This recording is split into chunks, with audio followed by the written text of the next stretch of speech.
Ya, masih dalam bulan Desember, jadi saya bawakan tema Natal, saudara ya. Sebentar, oke. Ya, dalam satu acara ibadah Natal ada guru sekolah minggu yang bikin program drama Natal. Drama Natalnya tentang Yusuf dan Maria yang datang ke Bethlehem, nih, saudara. Nah, di kelompok Sunday School itu ada dua anak yang cukup pinter nih. Yang satu pinter dan baik. Yang satu pinter tapi agak nakal. Jadi guru Sunday School milih-milih peran apa ya yang cocok. Yang agak baikan dikasih peran jadi Yusuf, tunangannya Maria. Yang agak nakal dikasih peran penjaga penginapan. Nah, tiba saatnya peran main. Nah, ini yang pinter tapi nakal, dia mau jahil karena rupanya dia agak naksir sama Maria. Tapi rupanya kasih ada Yusuf di sini. Satu. Jadi waktu pas adegannya Yusuf datang minta kamar penginapan, si yang pinter dan nakal ini dia rubah skenarionya. Dia nggak bilang nggak ada ruangan, dia bilang ada katanya. Waduh, repot juga ya ini, semua gelagapan, termasuk Yusuf. Tapi untung Yusuf ini pinter, dia mau supaya firman Tuhan digenapi. Gitu. Jadi waktu dituntun, diajak ini kamarnya katanya. Dia mikir, dia dapat pencerahan. Waktu ditunjukin ke tempatnya begitu, ini tempatnya katanya. Wah, si Yusuf berkata begini, wah nggak kira-kira tempatnya jelek begini, kandang binatang lebih baik. Ayo Maria, kita pergi dari sini gitu. Jadi akhirnya jadi juga firman Tuhan digenapi, enggak jadi melahirkan di tempat penginapan, saudara. Ya, saya akan berkhotbah dari Matius 2 ayat yang ke-6 dan ke-7. Ketika mereka di situ, tibalah waktunya bagi Maria untuk bersalin. Dan ia melahirkan seorang anak laki-laki, anaknya yang sulung, lalu dibungkusnya dengan lampin dan dibaringkannya dalam palungan. Karena tidak ada tempat bagi mereka di rumah penginapan. Nah, biasanya tradisional kita mengenal, Yesus itu dilahirkan di gua, tempat binatang ya, nggak apa-apa. Dan belakangan saya melihat ada banyak perkembangan, penemuan-penemuan bahwa belum tentu benar.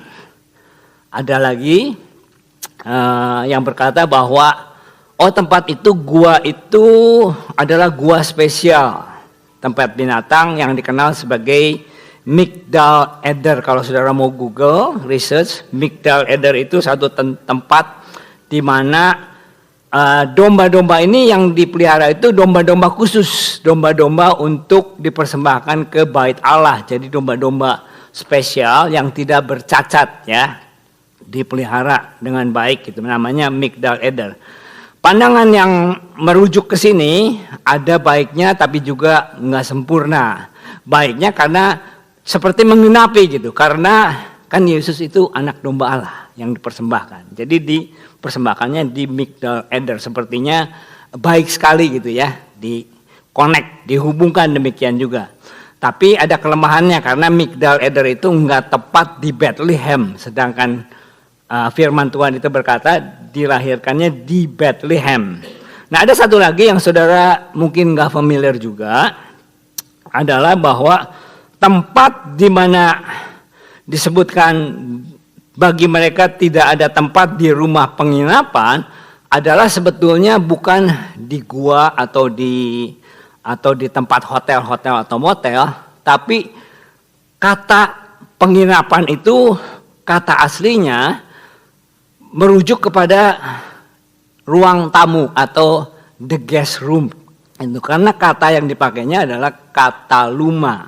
Kata luma itu memang bisa juga rumah penginapan, hotel, tapi juga bisa berarti guest room. Nah, kenapa orang lebih memakai waktu kata luma ini sebagai the guest room? Karena penulis yang sama, ini Lukas saudara yang menulisnya. Lukas, waktu dia menyebutkan kata luma, sedangkan waktu dia menyebutkan hotel atau kamar motel, dia menyebutkan kata yang berbeda, pandekeon.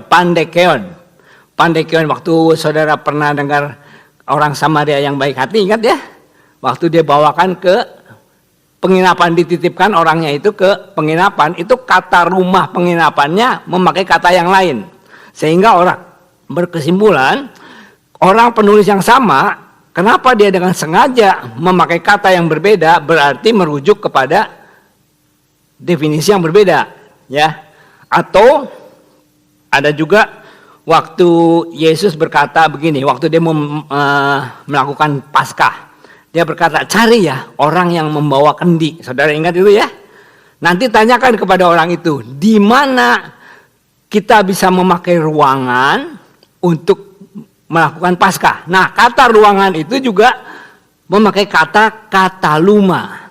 Sehingga interpretasi yang ketiga, rumah penginapan atau kata luma kemungkinan bukan di gua binatang tapi di guest room. Jadi artinya tidak ada ruangan di ruang tamu, di guest room. Jadi artinya bukan di gua atau di mana, tapi di rumah. Tidak ada ruangan di rumah. Nah, pandangan ini memang memakai pandangan yang lebih masuk di akal, common sense gitu. Ini kan waktu sensus nih. Waktu sensusnya itu berdasarkan apa? Keluarga atau marga. Pulang ke kampung halaman. Yusuf dan Maria bukan orang kaya. Karena persembahan waktu Yesus juga dia memakainya merpati. Menunjukkan bahwa itu bukan orang kaya. Nah, saudara, kalau jadi Yusuf dan Maria, pulang kampung, carinya hotel atau rumah saudara, marga, family, kerabat. Ya kerabat lah carinya, masa cari hotel ya ininya. Jadi mereka kemungkinan besar carinya kerabat. Tapi di rumah kerabat itu karena semua orang berdatangan, semua kerabat mungkin udah keduluan. Mungkin keduluan ya. Atau kemungkinan lain yang saya common sense, udah tahu mau melahirkan anak nih. Kalau melahirkan anak itu kan menurut Taurat itu menjadi najis beberapa waktu. Nah, waktu dia menjadi najis beberapa waktu, semua yang disentuh oleh dia, ranjang dan sebagainya itu menjadi najis. Najis itu bukan berarti dosa ya. Najis itu saudara bayangkan waktu kena COVID, bisa ingat ya, COVID itu bukannya dosa atau bagaimana, cuman ya harus disingkirkan untuk sementara waktu. Demikian juga najis ini, itu pemikiran saya juga.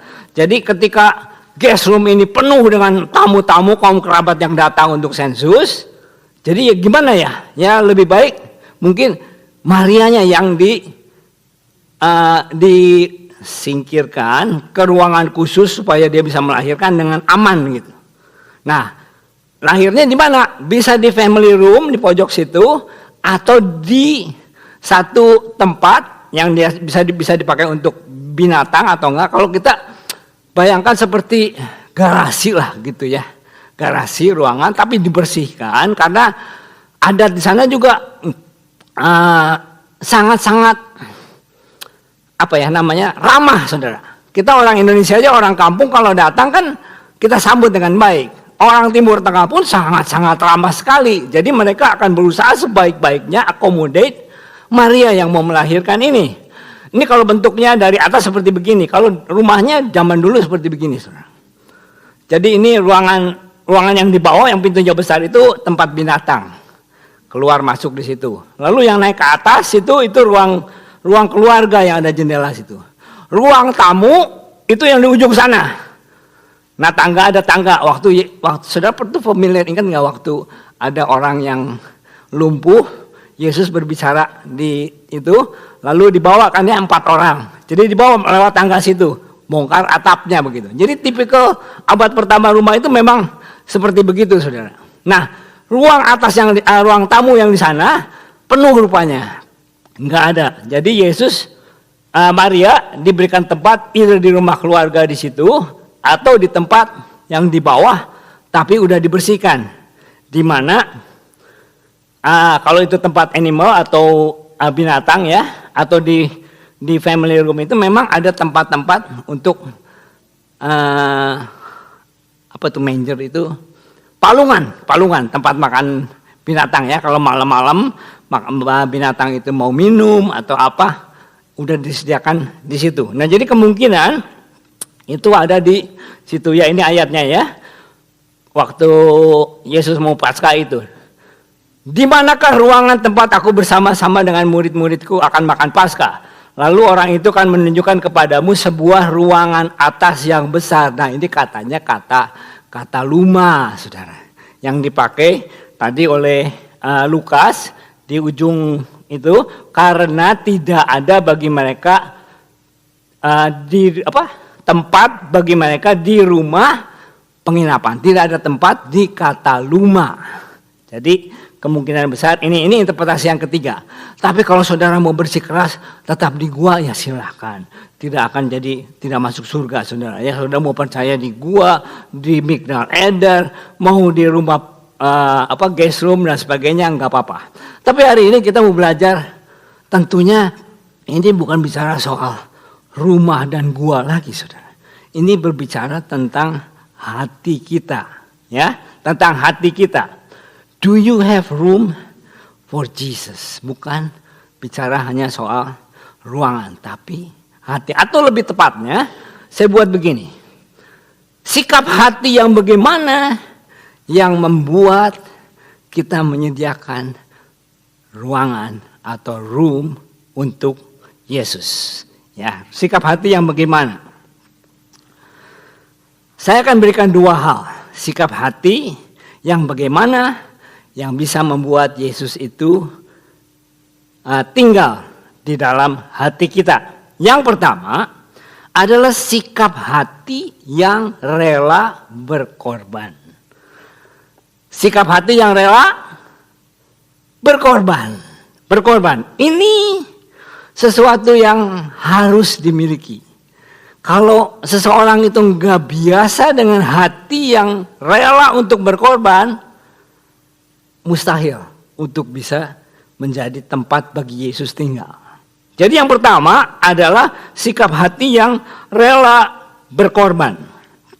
Satu kali di satu winter di Amerika, Philadelphia khususnya saudara, ada satu couple orang tua yang datang. Ini abad ke-19 ya, akhir abad ke-19. Jadi masih agak kuno begitu. Mereka datang ke satu hotel. Hujan gerimis, ada salju sedikit situ. Mereka datang ke tempat hotel. Lalu mereka tanya, ada tempat kamar di sini? Penjaga hotelnya pada waktu itu anak muda. Namanya George Bolt. Menjelaskan bahwa pada waktu itu memang banyak event di kota Philadelphia itu. Jadi maaf, tidak ada kamar di tempat kami, tidak ada ruangan di hotel kami ini. Dan orang tua ini, couple ini kelihatan mukanya kecewa. Lalu timbul iba di dalam hatinya si pemuda George ini. Tunggu sebentar. Memang tidak ada kamar di tempat hotel ini. Tapi saya punya kamar pribadi yang cukup baik.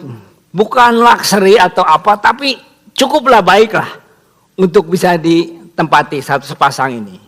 Si orang tua ini agak reluctant. Masa sih ini anak kerja sampai jauh malam ya, pasti nanti bagaimana dia tidurnya. Tapi si anak muda ini berkeras, pokoknya jangan pusingin saya. Tidur aja, saya bisa tidur di mana aja, nggak apa-apa, satu malam ini nggak apa-apa. Akhirnya karena memang sulit juga ya pada waktu itu kan nggak bisa telepon atau nggak ada telepon, bagaimana? Ya udah mereka terima saja. Impress dengan sikap yang ramah dari si pemuda ini yang mau berkorban untuk kamarnya itu diberikan. Esokannya waktu mereka check out, mereka sangat berterima kasih ke Bapak pemuda ini. Lalu berbincang sedikit yang menurut pemuda ini ya basa-basi lah, basa-basi gitu. Sambil berkata begini, satu kali nanti saya bangun hotel, kamu yang jadi manajernya ya. Oh iya, gitu sekiranya bergurau di sana. Singkat cerita, 2 tahun kemudian si pemuda George ini terima surat amplop gitu, undangan untuk bertemu di kota New York, bertemu di New York beserta tiketnya, meeting, ketemu, diajakan ketemuan nih, sambil dijelasin ini kami couple yang dulu pernah tinggal, ingat nggak? Kamu nyediain kamar pribadi kamu untuk kami. Jadi si pemuda ini karena udah disediain tiket dan sebagainya berangkat ke New York. Waktu di New York, couple itu membawa ke, saya lupa nama jalannya, Fifth Avenue atau bagaimana. Lalu ditunjukkan satu gedung baru, megah. Namanya gedung Waldorf Astoria, di kiri bawah itu. Tahun 1893. Ini gedung hotel yang kami bangun, katanya. Saya mau kamu jadi manajernya di sini, katanya. Waduh, saudara. Sejak saat itu dia menjadi manajer pertama dari hotel yang terkenal sampai hari ini masih ada. Waldorf Astoria. Astoria itu kasannya, membangun 2 hotel ya. Jadi sekarang ini, kalau saudara menikmati, ini hotel yang pertama kali punya listrik di setiap levelnya. Dulu listrik susah, saudara, nggak ada. Ini pertama kali. Dan hari ini kalau saudara menikmati hotel, kemanapun hotel berada, saudara menikmati yang namanya toilet, bathroom di setiap kamar. Ini yang pertama. Jadi ini mewariskan hotel-hotel modern zaman sekarang ini, saudara. Dan masih berdiri sampai hari ini. Dari mana asalnya? Dari seorang muda yang rela berkorban untuk tamu yang gak dikenal. How much more? Apalagi kalau tamunya itu Yesus. Rela berkorban. Rela berkorban. Memang dia mendapatkan reward yang luar biasa. Tapi how much more? Yesus memberikan reward kepada kita semua. Amin. Bukankah Yesus berkata begini? Paulus juga berkata juga.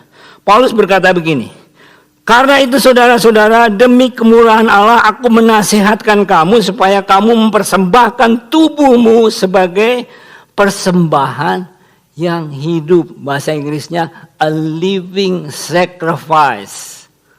Jadi Paulus itu menghimbau kepada seluruh orang percaya bahwa jadilah the living sacrifice. Karena memang sacrifice itu adalah sikap hati yang pertama-tama dituntut untuk supaya kita ini bisa menerima Yesus. Yesus juga pernah berkata begini, katanya kepada para pengikutnya ini, setiap orang yang mau mengikuti aku, ia harus menyangkal dirinya, memikul salibnya. Ini apa kalau bukan sacrifice, betul enggak?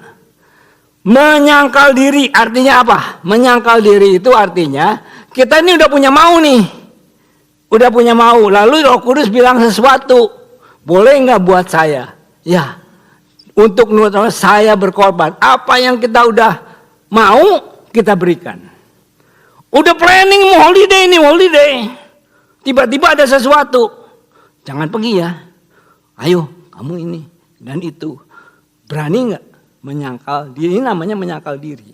Atau kita udah siapin uang, kita nabung-nabung. Tiba-tiba kita melihat satu kebutuhan orang lain. Mau menyangkal diri, ini namanya berkorban. Memikul salib itu artinya demi kebenaran, tapi kita dianiaya. Kita dengan membela iman kita, kita dianiaya. Ngapain minggu-minggu ke gereja? Mending kabra mata, di Epo lagi sel loh. Nah ini memikul salib nih, saudara. Ini memikul salib, ini singkatnya begitu ya, saudara. Nah, yang ketiga, Yesus bilang, kamu berkorban katanya. Harus menyangkal diri, memikul salib. Yang ketiga ingat nggak apa? Dan mengikut aku. Mengikut aku artinya apa? Menjadi serupa seperti aku. Nah, ini membawa pada poin yang kedua. Tadi berkorban, menyangkal diri, memikul salib. Yang kedua, mengikut aku. Jadi mengikut aku itu artinya apa? Mengikut mau dituntun supaya menjadi seperti Kristus. Ini sikap hati yang kedua. Saudara ingat nggak waktu di dalam Perjanjian Lama, kitab Keluaran khususnya, ada tiang api dan tiang awan. Siapa yang belum pernah dengar tiang api dan tiang awan? Atau cuma pernah dengarnya tiang bendera? Ya, ini tiang api dan tiang awan nih. Tiang api dan tiang awan ini, saudara ingat ayatnya, saya baca ya. Tuhan berjalan di depan mereka pada siang hari dalam tiang awan untuk menuntun mereka di jalan, dan pada waktu malam dalam tiang api untuk menerangi mereka, sehingga mereka dapat berjalan siang dan malam. Kalau ingat tiang awan dan tiang api, apa yang muncul dalam benak seseorang? Biasanya menjadi pelindung, betul enggak? Pada malam hari ditudungi awan supaya enggak kepanasan. Pada malam hari ada tiang api supaya enggak kedinginan. Padang pasir itu sangat ekstrim. Siang panas, malam dingin luar biasa. Lalu disediakan pelindung bagi Tuhan. Tapi selain pelindung, tiang api dan tiang awan ini disebutkan apa? Untuk apa? Menuntun. Jadi artinya apa? Kalau kita mau menyediakan ruangan untuk Yesus, jangan cuma mau berkatnya doang. Jangan cuma mau diberkati aja. Jangan cuma mau mengejar berkatnya aja. Tapi harus mau dituntun. Gak mudah. Kebanyakan orang cuma mau berkatnya doang. Dituntun gak mau. Tapi syarat untuk menyediakan ruangan bagi Yesus itu harus mau dituntun. Karena itu sikap hati yang kedua, satu, harus rela berkorban. Kedua, mau dituntun. Katakan sama-sama, mau dituntun. Saya nggak sebelahnya, lu mau nggak dituntun? Atau cuma berkatnya doang? Nah, ini ya. Jadi, biarlah pikiran kita ini dipenuhi. Sekarang kan Yesusnya nggak ada, tiang awan dan tiang api nggak ada. Yesus juga nggak ada di sini. Tapi ada Roh Kudus dan Firman Tuhan. Mau nggak pikiran kita ini dipenuhi oleh Firman Tuhan yang menuntun hidup kita? Kan ada lagunya. Firman-Mu pelita bagi Saudara, di sini kita udah keenakan sama lampu sih ya. Coba saudara sekali-sekali kalau lagi keluar kota kan nggak ada lampu jalan tuh. Pakai malam-malam jalan nih. Malam-malam ya. Kan ada lampu kan. Coba matiin 2 detik aja. Deilah, itu saya pernah lakukan tuh. Takutnya minta ampun saudara. Takutnya. Padahal tahu jalannya lurus gitu. Tapi matiin aja 2 detik. Waduh, takutnya lari 100, 120 gitu saudara ya. Waduh, takutnya. Karena itu sinar itu Firman Tuhan bilang. Yang menjadi penuntun hidup kita. Kita harus mau dituntun. Nah, bukan hanya mau berkatnya aja. Nah, satu cerita begini. Ada satu orang yang menyambut Yesus dalam rumahnya. Ketika Yesus datang, dia terima. Lalu dia bawa, dia berikan kamarnya yang terbaik. Dia buka pintunya. Silakan Yesus. Ini kamar yang terbaik. Adanya di belakang, menghadapnya ke taman di sana. Ke belakang. Mungkin ada pemandangan ke laut dan sebagainya, saya nggak tahu lah ini. Tapi ya Yesus diberikan kamar yang terbaik. Udah bagus gak? Bagus ya, berikan yang terbaik. Nah, Alkisah pada malam itu ada yang gedor-gedor rumahnya di luar. Sementara Yesus sudah di kamar di belakang, kamar yang terbaik. Nah, ketika digedor-gedor itu, gedornya tambah keras dan tambah keras seperti yang maksa. Jadi dia pengen tahu, dia buka. Waktu dibuka ternyata iblis. Waduh, iblis ini maksa masuk. Tapi dia lawan terus supaya nggak masuk. Akhirnya bergumul mati-matian. Sampai akhirnya dia berhasil juga. Nggak membuat si iblis ini masuk ke dalam rumahnya. Waduh, sampai keringetan bagaimana nih. Ya udah, dia bersyukur juga, berhasil juga mengusir iblis ini. Nah, besokan malamnya ternyata ada yang gedor-gedor lagi nih. Ada yang gedor-gedor lagi, tambah keras dan tambah maksa. Dia buka juga, sama juga si iblis lagi. Dia bergumul lagi, kali ini lebih lama lagi dia bergumul. Wah, sampai mati-matian, sampai akhirnya udah kehabisan tenaga, baru berhasil dianya menahan si iblis ini keluar. Tapi udah habis tenaga benar-benar. Besokan paginya waktu breakfast sama-sama dengan Yesus, ini udah 2 malam nih. Dalam hati kan dia bertanya-tanya juga. Yesus kan katanya serba tahu. Emangnya nggak tahu nih iblis nih mau masuk ke rumah saya sampai mati-matian nih begini nih. Setengah mati ngelawan si iblis ini sampai keluar. Tapi akhirnya dia penasaran, dia ngomong juga sama Yesus. Yesus, tahu nggak? 2 malam berturut-turut loh, saya dikunjungin iblis mau masuk begini. Emang Yesus nggak tahu? Oh ya saya tahu katanya. Loh kok nggak belain katanya? Loh saya kan disuruh diam di kamar terbaik itu di belakang katanya. Coba kasih saya sebagai tuan rumahnya katanya. Oh gitu ya? Oh iya ya, kalau begitu jadi tuan rumah, jangan cuma di kamar yang terbaik. Tuan rumah. Tuan. Ya udah, benar malam itu ketok-ketok lagi. Iblisnya lagi mau ini. Yang bukanya sekarang siapa? Yesus tuan rumah ininya. Begitu dibuka langsung tanpa bak-bu iblis berkata, "Oh, salah kamar," katanya. Udah pergi lagi gitu ininya. Begitu mudahnya. Jadi pelajarannya apa? Yang pertama, rela berkorban. Yang kedua, mau dituntun. Jadi artinya kita ini memberikan Yesus itu bukan hanya untuk reside, menjadi residen, tapi jadi presiden. Jadikan Yesus sebagai presiden di dalam hidup kita.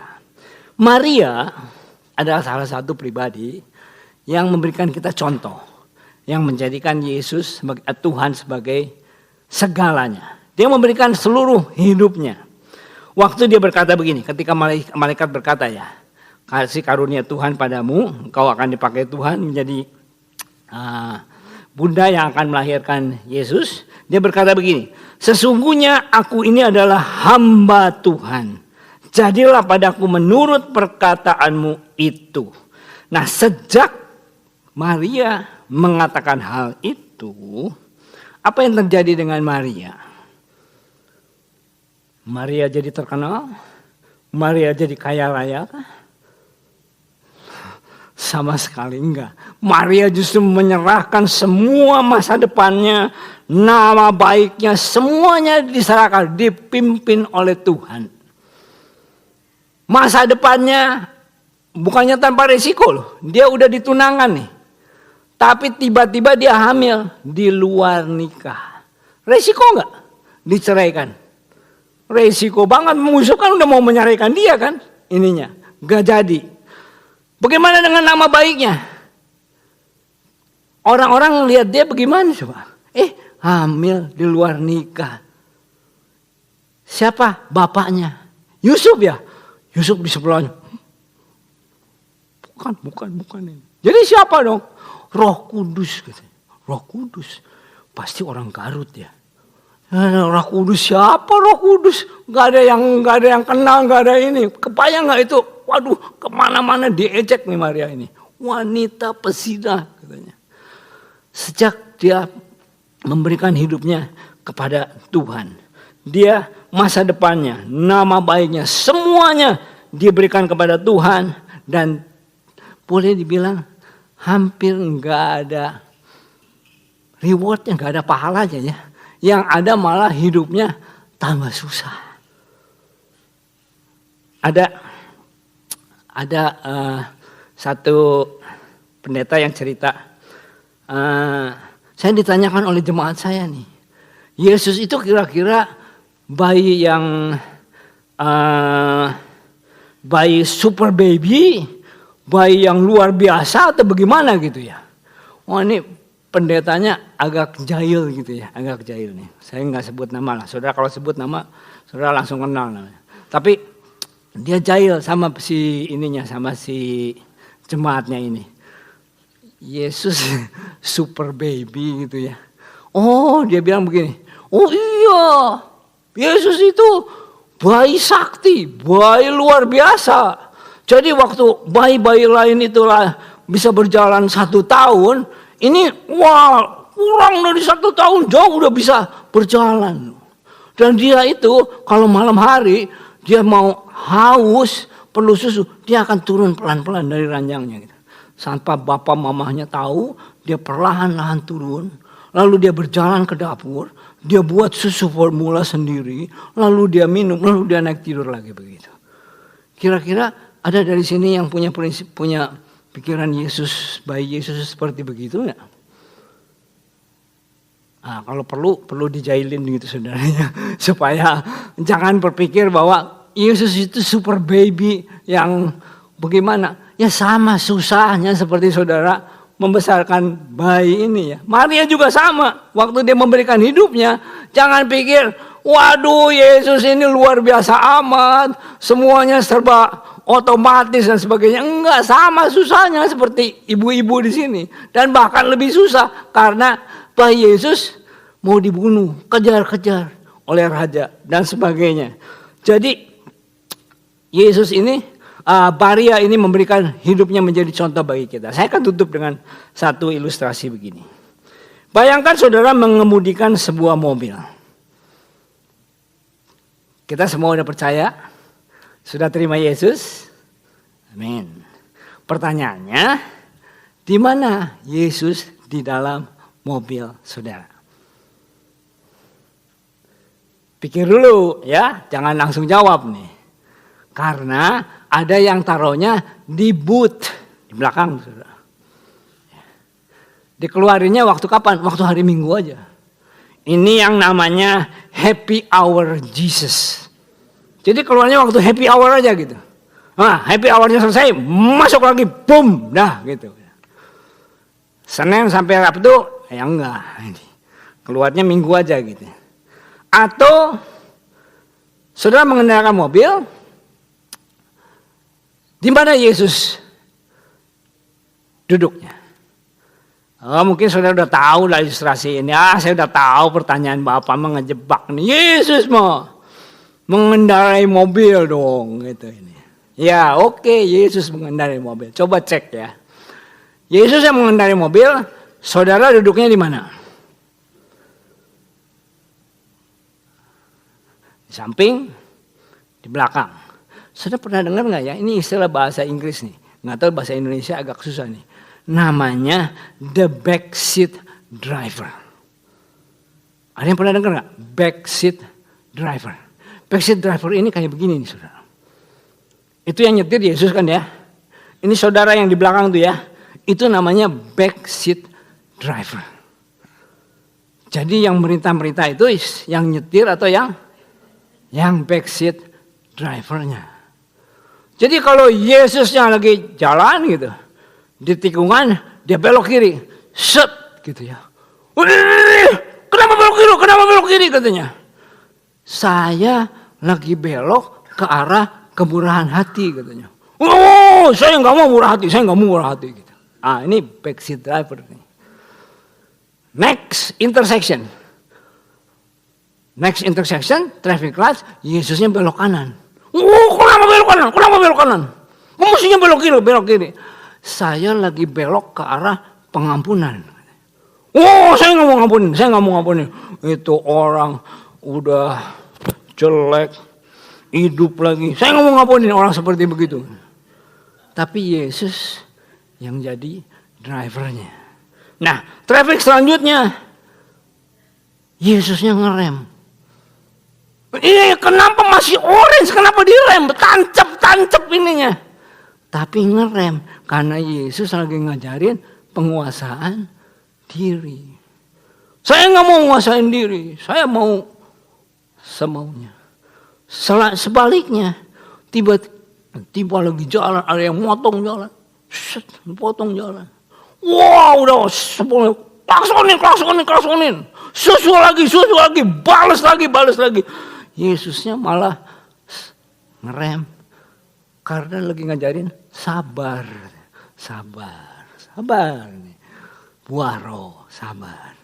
Coba, ini sebagai introspeksi yang terakhir di akhir tahun ini.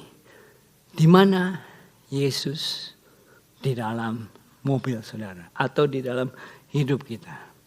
Are you a backseat driver? Atau saudara mau menjadi tuan di dalam hidup kita. Akhir tahun ini menjelang tahun baru, jadikan Yesus bukan hanya sebagai residen, tapi jadi presiden. Reposisikan Yesus di dalam mobil saudara, di dalam rumah saudara, di dalam hidup saudara. Jadikan dia sebagai tuan dari segalanya. Itulah sikap hati bagaimana kita mengizinkan Yesus di dalam hidup kita. Memberikan kamar, ruangan di dalam hidup kita supaya Yesus menjadi tuan di dalam hidup kita. Amin. Mari kita berdoa. Bapa Surgawi, terima kasih Tuhan untuk firman-Mu yang mengingatkan kami sekali lagi. Di penghujung tahun ini kalau hidup kami selama ini kurang memperlakukan Yesus sebagai tuan di dalam hidup kami. Biarlah mulai tahun depan Tuhan, kami berkomitmen untuk lebih lagi memberikan Yesus ruangan, memberikan Yesus posisi yang baru, menjadi tuan, menjadi presiden, bukan hanya sebagai residen di dalam hidup kami. Terima kasih, berkati kami semua Tuhan, anak-anak-Mu di tempat ini, supaya setiap hidup di tempat-tempat ini, di ruangan ini, menjadi rumah-rumah, tempat-tempat, ruangan-ruangan, di mana Tuhan boleh lahir, bukan hanya lahir, tapi juga menjadi presiden di dalam hidup kami. Di dalam nama Yesus kami sudah berdoa. Haleluya. Semua berkata